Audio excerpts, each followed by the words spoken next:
Hoy viajamos hasta la localidad extremeña de Santa Marta de Magasca. Allí, en su casa rural, nos espera Olegario González Prado, autor del libro La ventana del rey. De profesión industrial y pensionista en la actualidad, se adentró en el mundo de las letras y del pensamiento en su juventud. Su amigo Lucio Pobes escribe en el prólogo: se trata de una deuda pendiente con la historia del pueblo del autor, Santa Marta de Magasca, y de sus gentes. Pero como muy bien dice Olegario, sin tratar de abrir sino de cerrar heridas, no es un libro para la polémica, sino para la paz. La ventana del rey es un relato de fidelidades a la familia, de respeto a los mayores, de recuerdos que se reproducen con nostalgia y de personajes rigurosamente reales. Es la vida del autor, pero es también la vida de quienes le rodearon, especialmente en unos momentos en los que vivir en España tras la guerra civil se hacía muy difícil. Los trenes se llenaban de maletas de cartón que viajaban junto con miles de emigrantes extremeños que buscaban en Europa del Norte la solución a sus estrecheces. Siempre los ciclos migratorios de sur a norte, como ahora.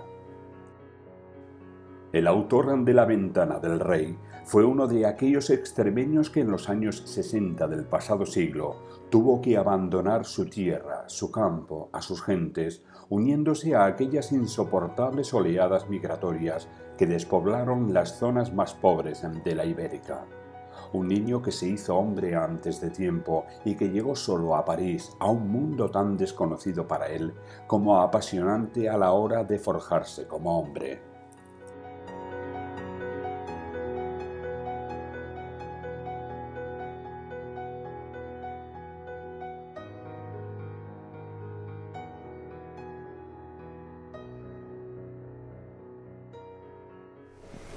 Bueno, pues todo hace parte de las circunstancias de la vida, ¿no? De cada cual, de cada persona. Las mías verdaderamente no fueron muy fáciles al principio. Tú sabes que en aquella época, te estoy hablando de los años 60, 60 y algo, quizás 50 y mucho, pues las cosas en Extremadura eran difíciles. Y en el ambiente rural mucho más, por supuesto, ¿no? Pero fíjate las casualidades de la vida. Esto parte de circunstancias de posguerra, lamentablemente, y de eso no me gusta hablar mucho, aunque el libro se basa, hay una parte importante que se basa en esa cuestión. Pero bueno, limando un poco la parte hiriente de aquella época. Es muy sencillo, en realidad, aunque parece difícil al principio, porque todo se va a ir vanando sobre la marcha.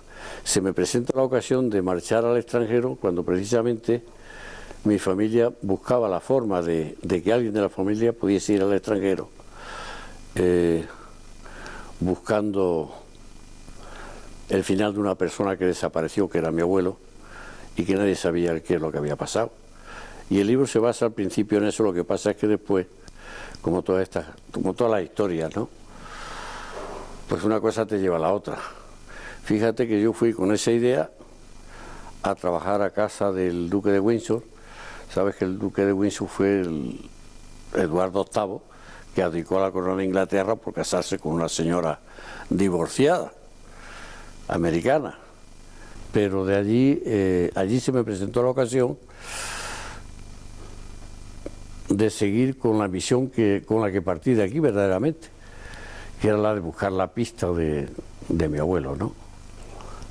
Y fíjate, por circunstancias tan diferentes, fui a parar a una granja de perdiz.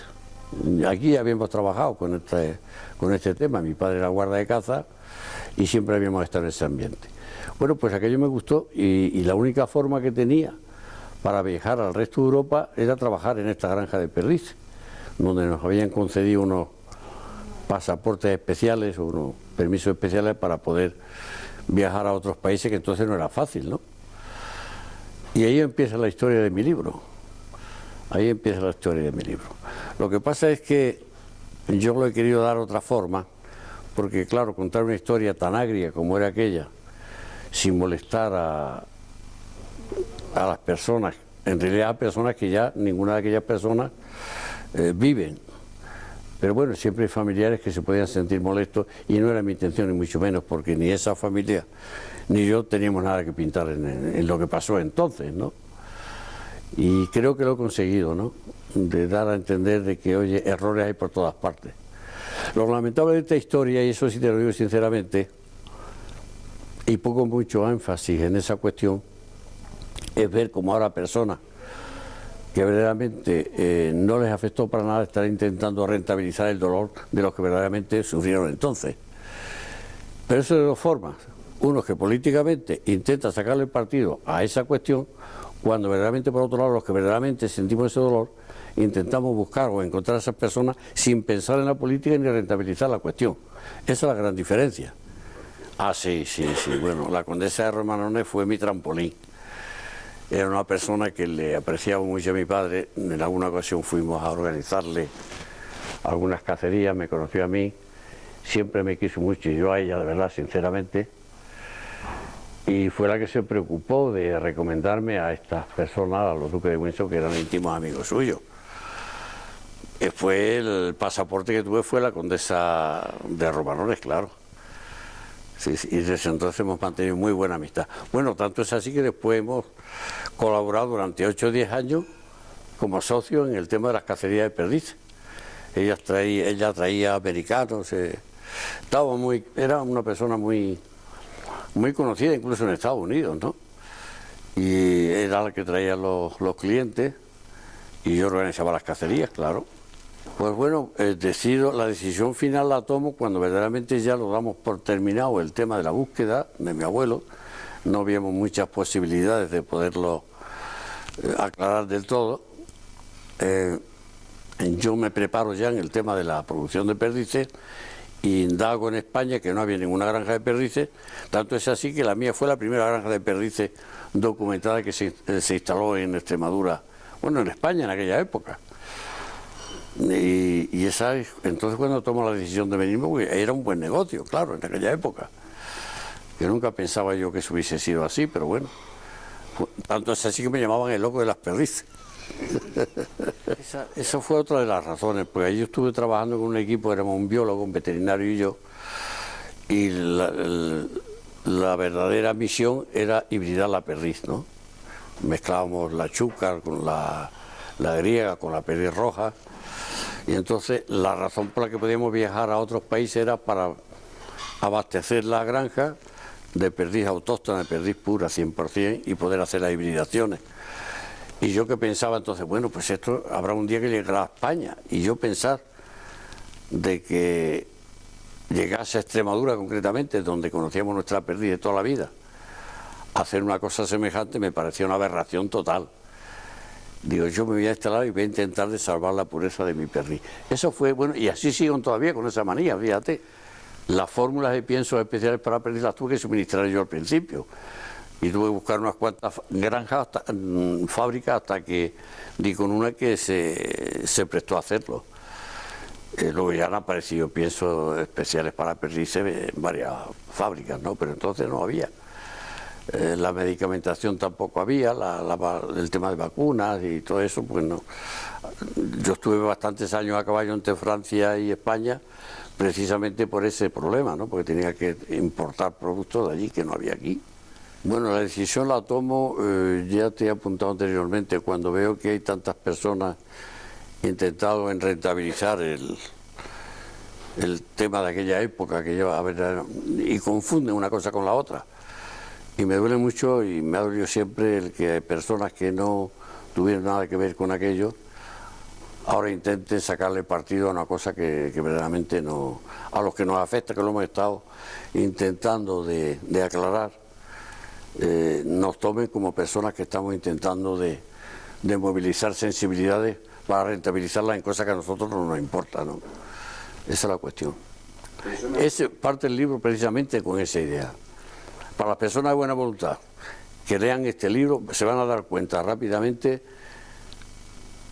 de que hay facetas de la vida en las que no conviene entrar hurgando en cosas que ya verdaderamente no nos interesan. Yo creo que el perdonar muchas veces, y lo digo y lo menciono en mi libro, y tuve una gran suerte porque conocía personas. Yo partí con una edad muy sensible a que cualquier circunstancia podía influir en tu vida, ¿no? Pero tuve la gran suerte de conocer unas personas que influyeron positivamente, y cuando con 17 y 18 años te atizan y te encienden y te utilizan, pues si en vez de esas personas conoces a otras personas que hacen todo lo contrario, te apaciguan, te aconsejan, te ves el ejemplo en ellos mismos, pues eso cambia mucho, cambia muchísimo. Y personas que tuvieron que sufrir el efecto de la guerra y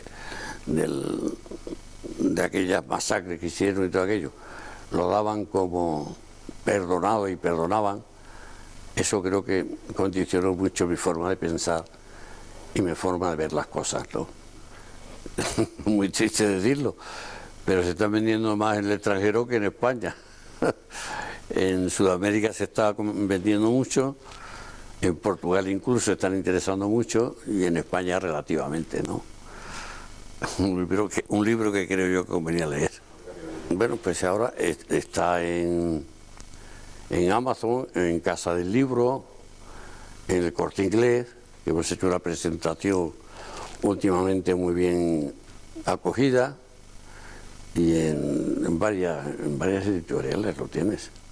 Bueno, Lucio Pove es el artífice, yo creo, ya final del libro, porque yo le di para que lo revisara, y fíjate qué cosa más curiosa.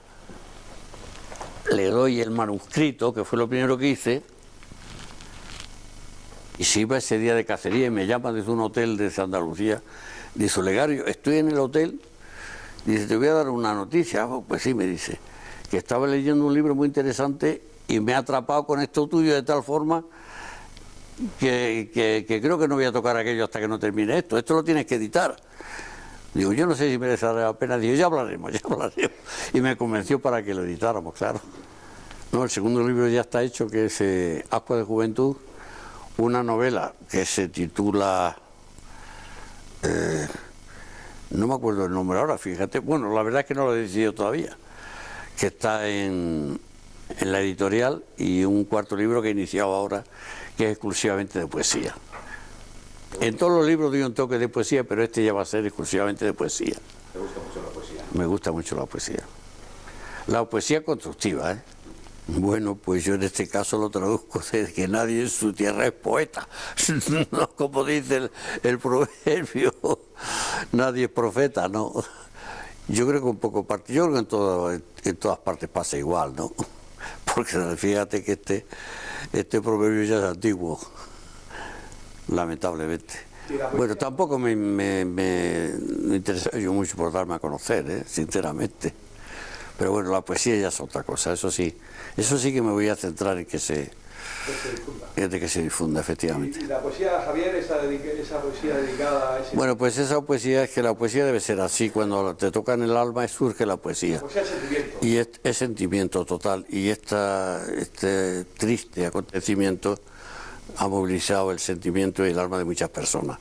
Y la mía, que es muy sensible, por supuesto, que la primera, claro, por eso lo he puesto así. Además es un crío que lo queremos muchísimo. Yo le llamaba mi torerino porque era un crío muy espabilado. La abuela estaba de cocinera con nosotros muchos años, y un día como hoy, tenemos gente para comer, estaban ahí preparando la mesa y tal, la abuela y la tía, y se presenta la madre con el crío que tenía 3 añinos, vestido de torero, que era por los carnavales o una cosa así, y desde entonces para mí siempre ha sido un crío que yo le quería mucho y él me ha querido mucho siempre a mí, claro. No es fácil de comprender la ambición desmesurada de unos con tanto poder y otros que no tengan nada. ¿Cómo es posible aprender si te enseñan a leer cultura condicionada? ¿Para que no puedan ver tu educación cercenada? ¿Qué otra cosa puede ser sino cuestión calculada? Mas no impedirán crecer una mente iluminada que mucho supo al saber que nunca supo de nada.